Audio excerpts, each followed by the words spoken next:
लाजो गांव के कुएं से पानी भरकर घर की ओर जा रही थी। रास्ते में उसे दूर से एक बुजुर्ग आते दिखे। जब वे पास आए तो उन्होंने कहा, बेटी मुझे थोड़ा सा पानी पिला दो। लाजो ने कहा, हाँ हाँ बाबा क्यों नहीं, ये लीजिए पानी पीजिए। यह कहकर उसने पानी का घड़ा हाथ में लेकर उन्हें पानी पिला दिया। पानी पीकर बुजुर्ग ने उसका धन्यवाद दिया और आगे चल दिए।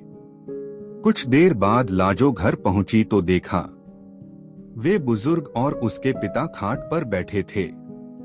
रामधन जी जो कि लाजो के पिता थे, रत्नलाल उनके ही पुराने दोस्त थे जो कि दूसरे गांव में रहते थे।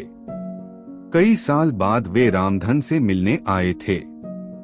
रामधन जी ने जैसे लाजो को देख वे बोले, ले भाई रत्नलाल आ गई मेरी बेटी। इसी के बारे में पूछ रहा था न, बहुत ही होशियार बच्ची है। बस मेरी गरीबी और इसकी माँ के न रहने के कारण इससे इसका बचपन छिन गया। अब बेटा ये तेरे चाचा हैं, मेरे बचपन के दोस्त। लाजो कुछ बोलती उससे पहले ही रत्नलाल जी ने कहा, भाई रामधन तेरी बेटी बहुत संस्कारों वाली है। आज कुएं पर इसने ही मुझे पानी पिलाया था और कोई होता तो पहले मेरी जात पात पूछता फिर कहीं जाकर पानी पिलाता। तेरी बेटी बहुत परोपकारी है। अपनी तारीफ सुनकर लाजो शर्माकर अंदर चली गई। तभी रामधन ने आवाज लगाई, बेटी अपने चाचा के लिए कुछ मीठा ले आ। रत्नलाल जी ने उसे रोकते हुए कहा, भाई मुँह बाद में मीठा कर लेंगे, पहले मैं जिस काम से आया हूँ वो तो सुन ले। हाँ भाई बोल क्या बात है, घर में सब ठीक तो है न? रामधन की बात सुनकर रत्नलाल ने गंभीर होते हुए कहा, भाई मैं अपने बड़े बेटे के लिए तेरी बेटी का हाथ मांगना चाहता हूँ। अब इस दोस्ती को रिश्तेदारी में बदल देते हैं। यह सुनकर रामधन बहुत खुश हुआ। उसने कहा, बात तो तेरी ठीक है, अगर तेरा बेटा है तो मैं तैयार हूँ, लेकिन भाई मेरी हैसियत तो तू जानता ही है। जहाँ तक मुझे पता है तेरा तो शहर में बहुत बड़ा कारोबार है। कहाँ मैं कहाँ तू? रत्नलाल जी ने कहा, पैसा की तू चिंता मत कर, मेरे बेटे के लिए कई बड़े घरों से रिश्ते आए, लेकिन मैं एक ऐसे बच्चे को अपने घर की बहू बनाना चाहता था जिसमें संस्कार हो। वो मैंने तेरी बेटी के अंदर देख लिए। तू बस हाँ कर दे, बाकी सब कुछ मेरे पर छोड़ दे। रत्नलाल जी की बातें सुनकर रामधन ने तुरंत हाँ कर दी। ऐसा घर बैठे रिश्ता आए तो कोई भी मना नहीं कर सकता है। किवाड़ की ओट से लाजो यह सब सुन रही थी। रत्नलाल जी ने आगे कहना शुरू किया, हाँ ये बात हुई न खुशी की, अब जल्दी से मिठाई मंगा, अब मजा आएगा मुंह मीठा करने में। रामधन के आवाज लगाने पर लाजो शर्माते हुए मिठाई की प्लेट लेकर आ गई।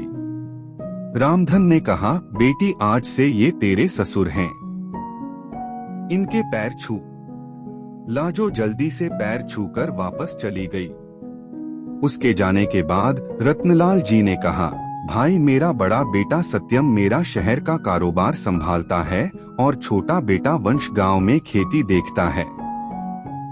मैंने उससे सत्यम से शादी के बारे में पूछा तो वो बोला, पिताजी आप अपने आप देखकर मेरी शादी कर दो। रामधन बोला, हाँ भाई बड़े नसीब से मिलती है ऐसी संतान जो माता पिता का सम्मान करे।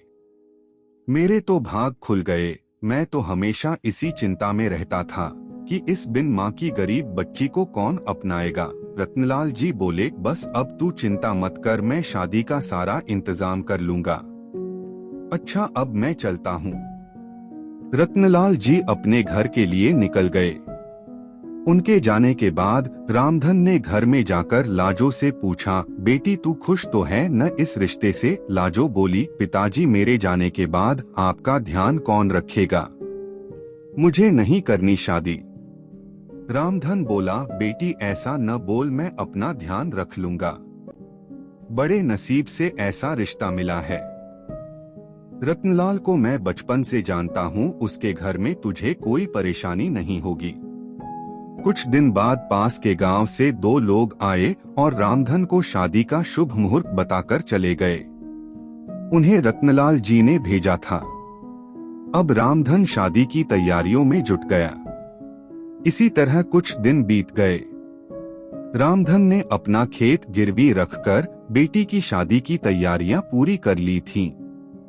शादी से 1 सप्ताह पहले एक दिन रामधन अपने समधी से मिलने उनके गांव पहुंच गया। रत्नलाल जी ने उसे देखकर गले लगा लिया। उन्होंने अपने परिवार से मिलवाया। अपने होने वाले दामाद सत्यम से मिलकर रामधन बहुत खुश हुआ। रत्नलाल जी ने कहा, भाई तू यहाँ आया है, जरूर कोई बात है, बता क्या बात है। रामधन हाथ जोड़कर बोला, नहीं भाई, मैं तो बस ये बताने आया था कि मैंने शादी की सारी तैयारियां कर ली हैं। आप एक बार आकर देख लो, कुछ कमी लगे तो बता देना, जिससे आपके मेहमानों के सामने आपको शर्मिंदा न होना पड़े। रत्नलाल जी ने कहा, हाँ हाँ मुझे पता है, तेरे पास एक ही खेत था, तूने वो भी गिरवी रख दिया, उसी पैसे से सारी तैयारियां की हैं।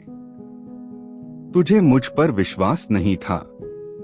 जब मैंने कह दिया था मैं शादी की तैयारी कर लूंगा, फिर तूने ये सब क्यों किया। रामधन आश्चर्य में पड़ गया। वह बोला, माफ करना भाई, लेकिन बेटी की शादी के लिए कुछ तो मुझे भी करना चाहिए। रामधन यह कहकर रोने लगा। उसकी आंखों से आंसू बह रहे थे। तभी रत्नलाल जी ने अपने छोटे बेटे वंश को बुलाया और इशारे से कुछ समझाया। कुछ देर बाद रत्नलाल जी ने रामधन के कंधे पर हाथ रखा। रामधन सिर झुकाए शर्मिंदा हुआ बैठा था।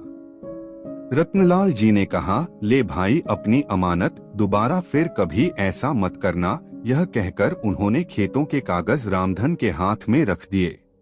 रामधन ने देखा, अरे ये क्या, ये तो वही कागज हैं तो मैंने गिरवी रखे थे, ये आपके पास कैसे आए। रत्नलाल जी ने कहा, वंश आस पास के गांव के सभी लोगों को जानता है, उनमें से ही एक ने खेत गिरवी रखने वाली बात हमें बता दी, वही यह कागज छुड़ा कर लाया है।